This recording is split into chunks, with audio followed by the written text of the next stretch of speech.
সাল্লাল্লাহু আলাইহি সাল্লাম ব্যক্তিগতভাবে তার পারিবারিক জীবনের সময়টা কিভাবে অতিবাহিত করেছেন এবং পারিবারিক জীবনে মানুষের সুখ শান্তির জন্য তিনি কি নির্দেশ উম্মতের জন্য দিয়েছেন, সেই বিষয়গুলো নিয়ে আজকে আমরা কথা বলবো।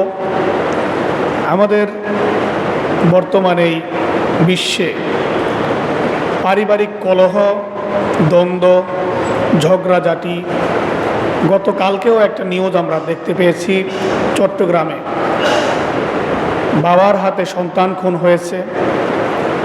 তার কিছুদিন আগে আমরা পত্রিকায় দেখেছি সন্তানের হাতে বাবা মা খুন হয়।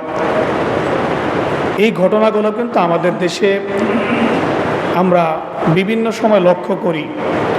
পারিবারিক দ্বন্দ্বের কারণে স্বামী স্ত্রীর হাতে খুন হয়েছে, স্ত্রীর হাতে স্বামী খুন হয়েছে। গত কয়েকদিন আগে আবার আরও একটি নিউজে দেখতে পাইলাম, একজন মেয়ে সে তার বাবার ব্যাপারে মিডিয়াতে বলতেছে তার বাবা তার মাকে ছুরিকাঘাত করে হত্যা করেছে। এরকম পারিবারিক দ্বন্দ্ব কিন্তু আমাদের মুসলিম সমাজেও প্রতিনিয়তই এই পারিবারিক দ্বন্দ্বের কারণে মানুষের জীবন নাশ হয়, পরিবারের ভিতরে অশান্তি বিভিন্নভাবে সৃষ্টি হয়।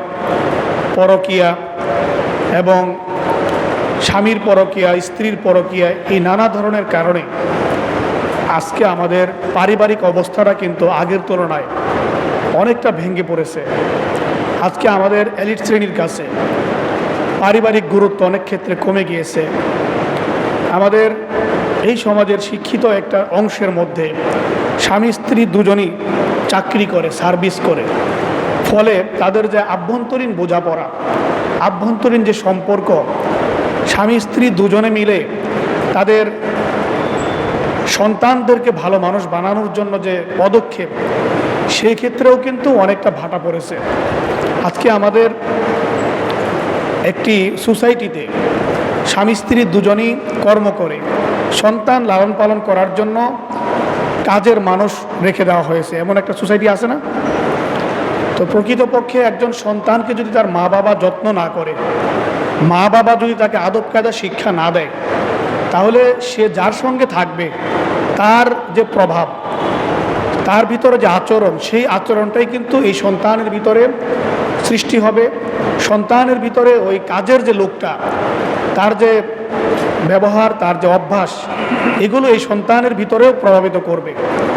এই কারণে অনেক সময় দেখা যায় যে আমাদের ভালো ফ্যামিলির সন্তানেরাও শিষ্টাচার, ভদ্রতা, এগুলো শিক্ষার ক্ষেত্রে অনেকটা পিছিয়ে থাকে।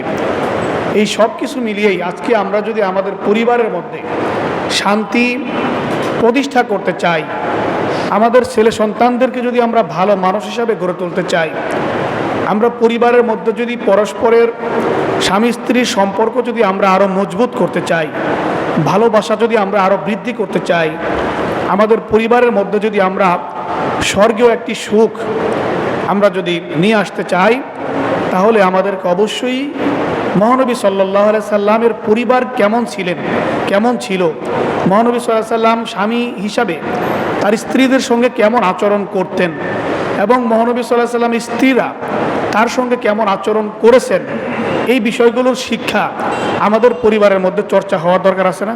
কি বলেন? চর্চা হওয়ার দরকার আছে না?